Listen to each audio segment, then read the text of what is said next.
Hello viewers, আসসালামু আলাইকুম। আজকে আরও একটি রেসিপি আপনাদের মাঝে নিয়ে হাজির হয়েছি। আজকে রেসিপিটা 10 থেকে 15 মিনিটের ভিতরে কিভাবে আমি আলুর চপ বানাই। আর আমরা তো আলুর চপ কত রকমের খেয়েছি, কি খেয়েছি না ভিউয়ার্স?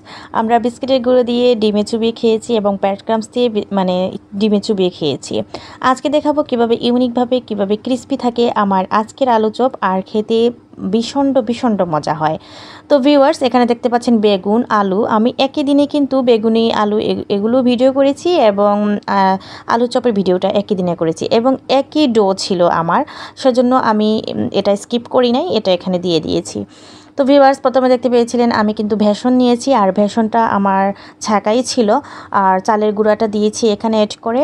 দেন হচ্ছে আমি একটু পানি দিয়ে দিব এবং হলুদ, মরিচ, আধা চা চামচ করে ধনে গুঁড়ো এবং জিরার গুঁড়ো এবং আস্ত জিরা, কালো জিরা, আমি কিন্তু এখানে লবণ স্বাদ মতো দিয়েছি। ভিউয়ার্স, কম বেশি আপনারা মশলা করতেই পারেন, আমি ঝাল খুব কম খাই সেজন্য খুব কম দিয়েছি। তো ভিউয়ার্স, এখন আমি আস্তে আস্তে ডোটা মাখিয়ে নেব, কারণ একেবারে আপনারা সবাই জানেন পানি দিয়ে দিলে ডোটা কিন্তু নষ্ট হয়ে যায়। তো আমি আজকে ডোটা কিন্তু বেশি পাতলাও করব না, বেশি ভারীও করব না, ঠিক মাঝামাঝি আকারে করব, এত ভারীও না এত পাতলাও না।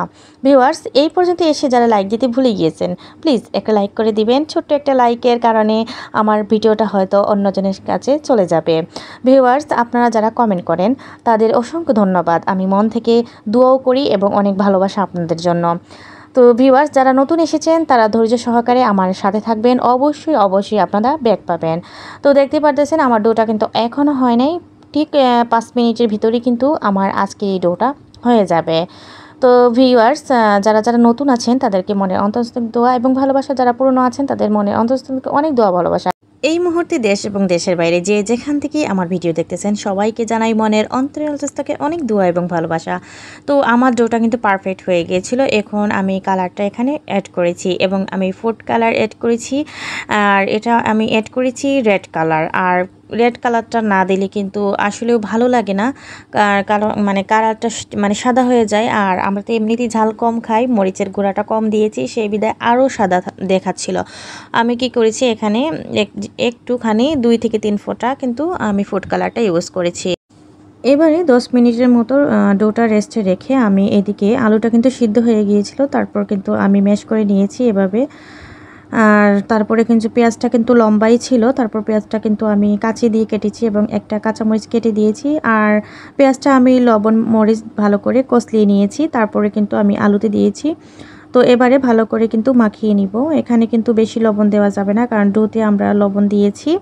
তো দেখতেই পাচ্ছেন ভালো করে কিন্তু মাখিয়ে নিচ্ছি। আর আমি এখানে কিন্তু এখন বর্তমানে তেল কিন্তু ইউজ করতেছি না, আমি এখন শেড দিয়ে দিচ্ছি আলু চপের। আর আলু চপ বানাতে কিন্তু আমি সরিষার তেলটা ইউজ করিনি, আমার কিন্তু আলুটা শুকনা ছিল, সেজন্য তো সরিষার তেলটা লাগেনি। আর অনেক সুন্দর কিন্তু অনেক মোলায়েম হয়েছিল আমার আজকের আলুর চপ। তো এই তো সব একে একে করে কিন্তু আমি আলুর চপগুলো এভাবে করে নিব। তো এই তো আমার কিন্তু আলু চপগুলো হয়ে গিয়েছে, আর আমি খুব অল্প সময়ে অল্প পরিসরে কিন্তু করে নিয়েছি। আমার হাইয়েস্ট 10 থেকে 15 মিনিটের মতো লাগছে আজকের আলু চপ করতে।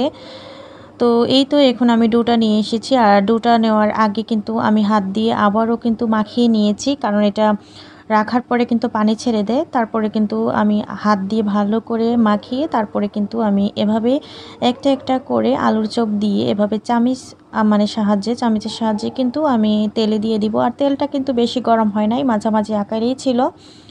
তেলটা বেশি গরম হলে আলুর চপগুলো উপরে পুড়ে যাবে আর ভিতর দিকে কাঁচা থেকে যাবে। আর এমনি এটা হতে কিন্তু আর সময় লাগে না, শুধু এই ডোটা ভাজা হয়ে গেলেই কিন্তু আলুর চপটা তৈরি হয়ে যায়। কারণ আলুর চপ তো ভিতরে যেটা দেওয়া আছে সেটা তো আমরা এমনিতেই আলু ভর্তা করে খাই, সেটাতে এত আহামরি তেল দিয়ে বেশি ক্রিস্পি করা লাগে না, এটা অটোমেটিকলি কিন্তু ক্রিস্পি হয়ে যায় উপর দিকে।